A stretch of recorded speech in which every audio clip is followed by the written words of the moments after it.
The congregation of Greater True Light Baptist Church had gathered to witness a divine union, a pastor and his bride, standing before God. The sanctuary was alive with joyous hymns, the air thick with the scent of flowers and the warmth of celebration. For Pastor Tyrese Jamarian Covington, this was meant to be the crowning moment of his ministry, a day when he would step into his future with the woman the world believed was his perfect match.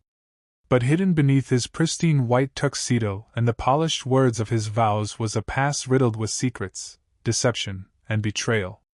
Outside, as the choir's voices soared, another sound echoed in the distance, the slow, deliberate footsteps of a woman whose heart had been shattered beyond repair. A woman whose love had been discarded, whose cries for justice had been ignored. She had not come to bless this union. She had come to end it. What happens when a man of God preaches virtue while living a life of sin? When the foundation of his empire is built on lies, manipulation, and broken promises? The truth, no matter how deeply buried, always finds its way to the surface. And when it does, the reckoning is never gentle. Before we unravel the shocking events that turned a holy ceremony into a bloodstained nightmare, make sure to like this video and subscribe for more chilling tales of love, lies, and betrayal. 38-year-old Tyrese Jamarian Covington was the kind of pastor people revered, a man whose presence commanded attention the moment he stepped into a room. His sermons weren't just words, they were performances, delivered with a booming voice and the perfect cadence to stir souls. He spoke of righteousness, of faith, of the sacred bond of marriage, and the importance of integrity. To his congregation at Greater True Light Baptist Church, he was more than just a pastor. He was a spiritual guide, a role model, a man anointed by God to lead his people. But beneath the tailored suits, the carefully curated words, and the unwavering conviction in his voice, Tyrese was a man of contradictions. While he stood behind the pulpit preaching about sin, he was living a double life, indulging in the very temptations he condemned. He had spent years perfecting the art of deception, knowing exactly what to say, how to say it, and who to say it to in order to get what he wanted. And among those who fell under his spell was Milan Dejaé Roberson. Milan, 28, had been a devoted member of Greater True Light since she was a teenager. She had grown up in the church, soaking in every sermon, singing in the choir, and volunteering whenever she could. But life had not been kind to her. She had struggled, battled personal demons, and felt lost more times than she could count. It was in those dark moments that she turned to Tyrese, believing he was the man who could lead her back to the light. At first, their relationship was built on trust. Milan saw him as a mentor, a spiritual father figure, someone who genuinely cared about her well-being. He listened when no one else did. He prayed with her, guided her, reassured her that God had a plan for her life.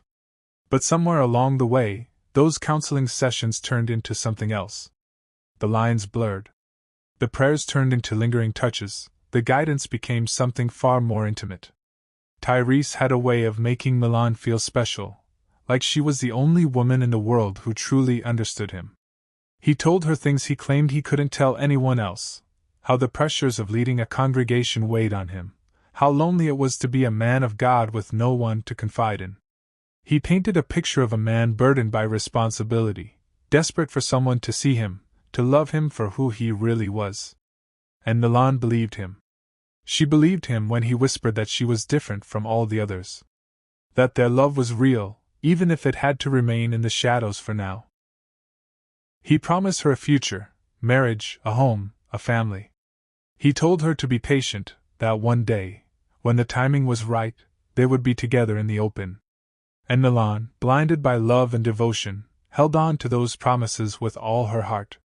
What she didn't know, what she couldn't see, was that Tyrese was a master of illusion.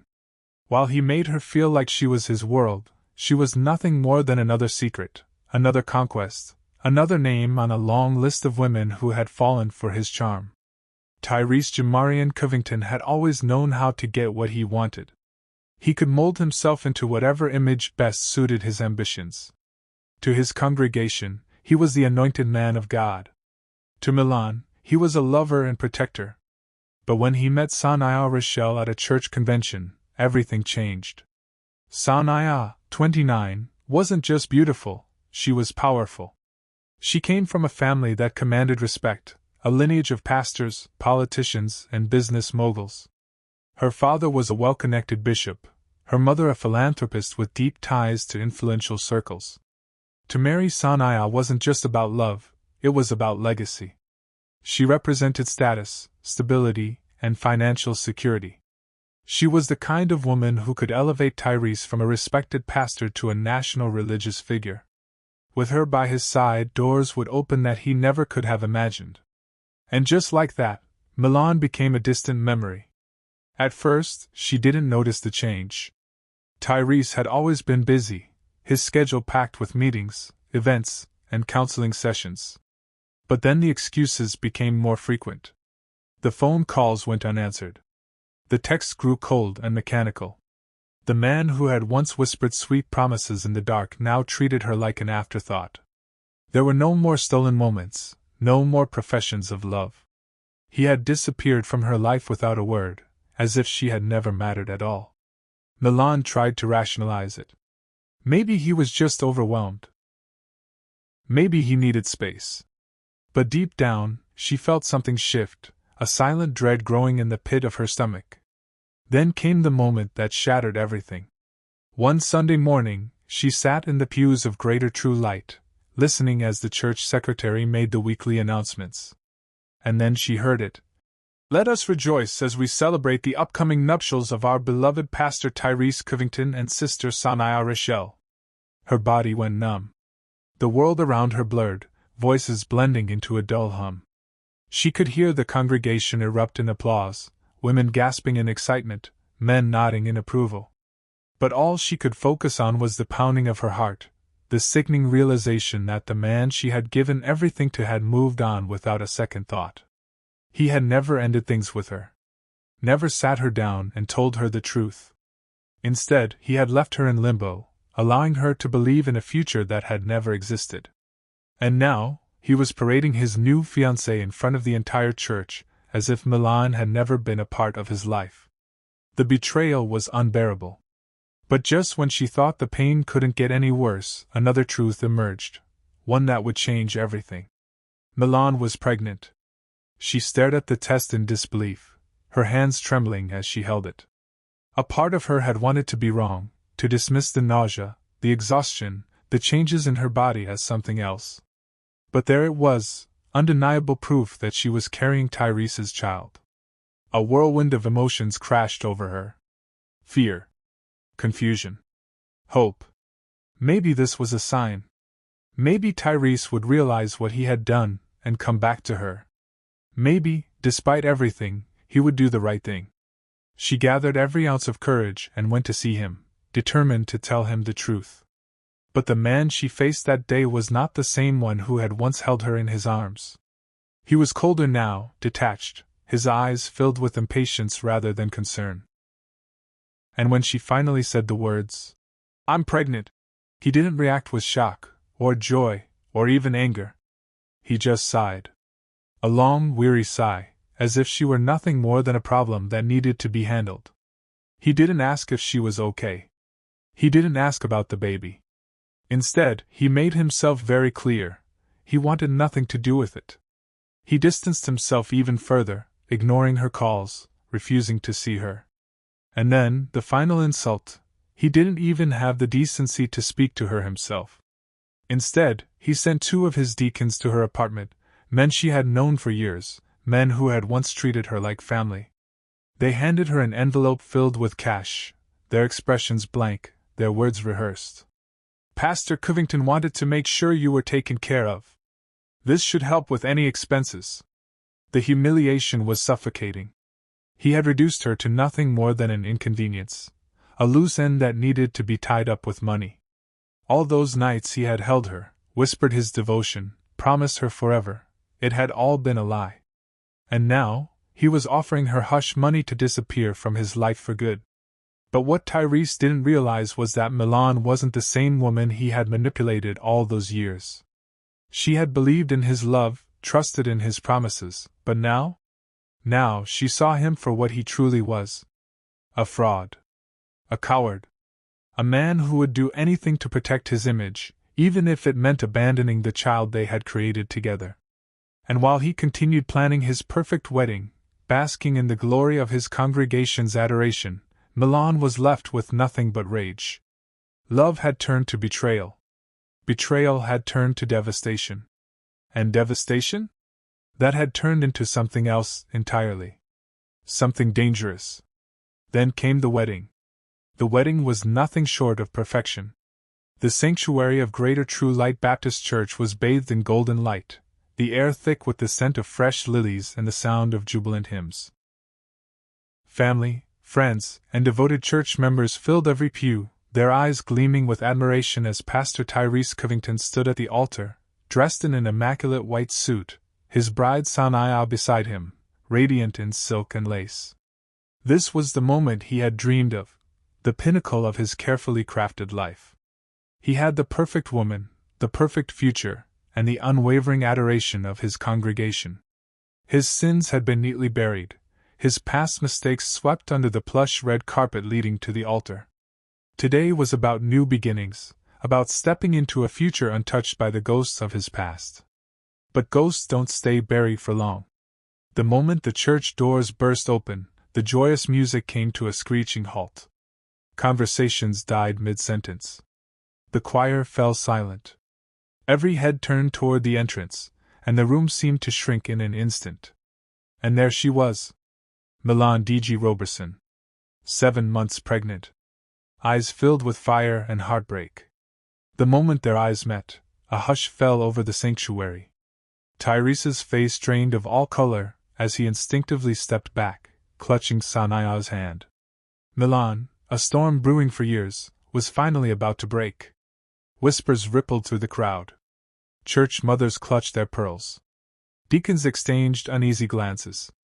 Sanaya, still dressed in the glow of blissful ignorance, furrowed her brows, confused by the sudden shift in energy. But Tyrese? He knew. He knew the moment he saw the trembling fury in Milan's hands, the weight of the Glock 19, gripped tight, her knuckles white. The air turned thick with tension, suffocating in its intensity. Milan stepped forward, her voice trembling yet filled with undeniable rage. "You lied to me." A single sentence, but it echoed like a war cry. "You promised me a life. You told me I was the only one. And now, here you are, standing in God's house, marrying another woman like I never existed." Sanaya's breath hitched as she turned to Tyrese, her hands trembling. What is she talking about? But Tyrese couldn't answer. He was frozen, paralyzed in the moment his lies came crashing down around him. Milan's eyes burned with unshed tears. "I gave you everything, Tyrese. My love, my trust, my body. And when I told you I was carrying your child, you threw me away like trash." She let out a bitter, broken laugh. "And now you want to stand here, in front of God, and pretend like none of it ever happened?"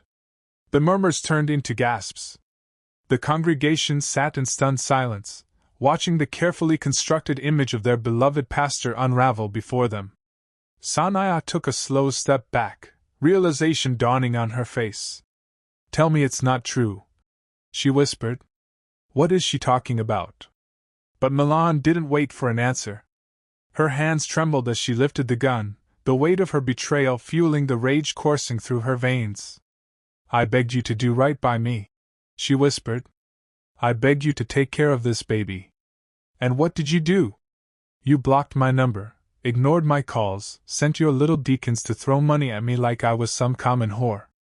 And now you stand up here, marrying this woman, pretending your hands are clean?" Tyrese took a cautious step forward. "Milan, put the gun down, you don't want to do this." But it was too late. Milan let out a guttural scream and squeezed the trigger. The first shot rang out.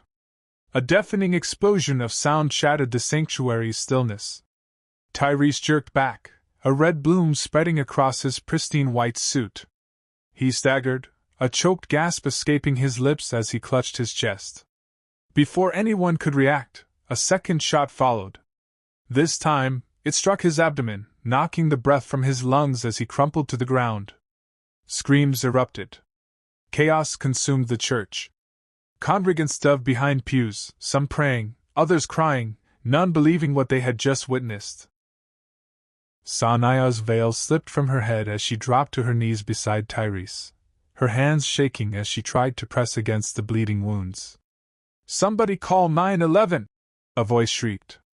But Milan wasn't done. She took slow, measured steps forward, towering over Tyrese as he gasped for breath, the man who had once whispered sweet nothings in the dark, the man who had promised her the world only to leave her in ruins. "You could have done right by me," she whispered, tears streaking down her face. "But you left me to suffer." With that, a final shot rang out, a clean, point-blank bullet to the head.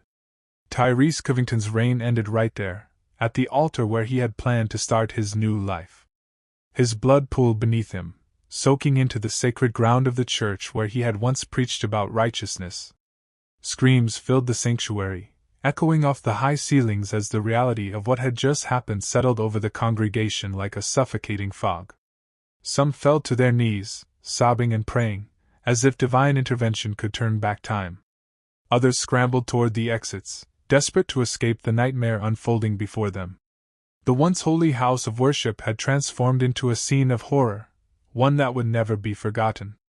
Sanaya remained frozen, her wedding dress stained with Tyrese's blood, her mind struggling to process the violence that had shattered her perfect day. Moments ago, she was a bride standing at the altar, ready to vow forever. Now, her future was buried beneath the weight of betrayal, deceit, and death. But the nightmare wasn't over. Milan stood over Tyrese's lifeless form, her breath ragged, her body trembling. The gun felt heavier in her hands now, as if it carried the weight of everything she had lost, her dignity, her love, her future. Her gaze lifted, settling on Sanaya, the woman who had unknowingly taken everything from her. Rage reignited in her chest. Sanaya gasped as Milan raised the Glock again, her finger tightening around the trigger. The world seemed to slow. "You don't get to have the life I was promised." The shot rang out. The bullet tore through Sanaya's arm, sending her crashing to the ground with a sharp cry of pain. Blood trickled down her sleeve, staining the delicate lace of her wedding gown. She clutched her arm, eyes wide with shock, her breath coming in sharp, panicked gasps.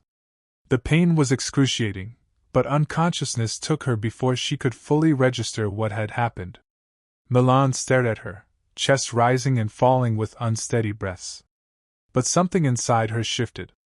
The rage that had driven her to this moment, the fury, the heartbreak, the desperation, was beginning to fade.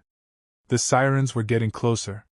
The wailing of police cars grew deafening, filling the air with a terrifying finality. Red and blue lights flashed through the stained glass windows, casting eerie colors across the carnage inside. Milan's grip loosened.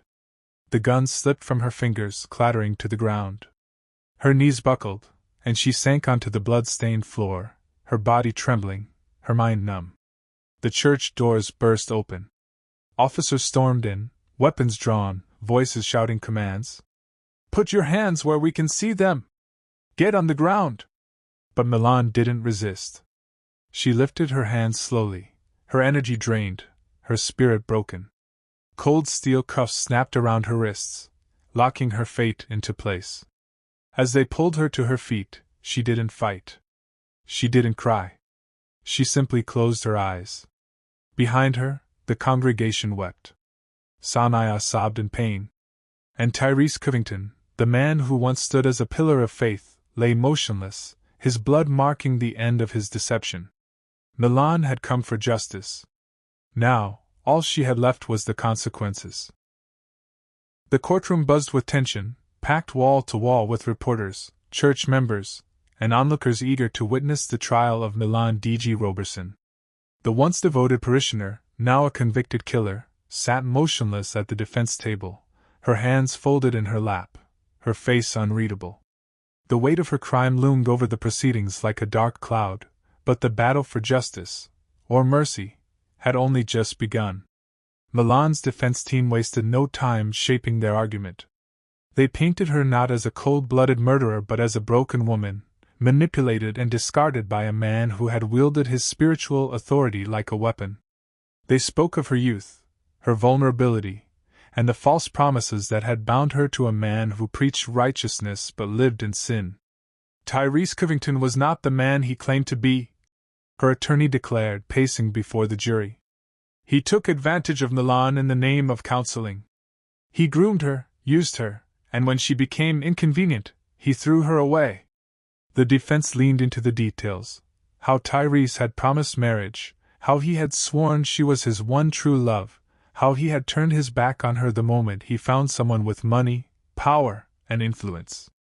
They described her pregnancy not as a joyous occasion but as a cruel burden, one she had been forced to carry alone while the father of her child celebrated his new life with another woman. But the prosecution wasn't interested in heartbreak. They saw something far more dangerous in Milan: cold, calculated vengeance. The lead prosecutor stood before the jury, his voice firm, unwavering. This was not a crime of passion. This was an execution. He laid out the facts. Milan had walked into that church armed with a loaded Glock 19. She hadn't been invited, hadn't been provoked. She had come with a purpose. He painted a stark picture of Milan as a woman scorned, unable to accept the reality that Tyrese had moved on. He emphasized her lack of remorse, how she had stood over his body, how she had pulled the trigger over and over again, how she had only surrendered when the sirens closed in. The jury listened intently, their faces impassive as both sides waged war over Milan's fate. Days stretched into weeks as testimony after testimony unfolded. Church members who had idolized Tyrese, friends who had witnessed Milan's downward spiral, psychologists who debated whether her actions were born of trauma or pure rage. And then, finally, the moment of truth arrived. Milan sat still as the jury filed back in, her face eerily calm as the foreman stood to deliver the verdict. We, the jury, find the defendant, Milan Dejaé Roberson, guilty of first-degree murder. A sharp gasp rippled through the courtroom. The judge wasted no time. Milan Dejaé Roberson was sentenced to life in prison without the possibility of parole. She didn't cry. She didn't plead.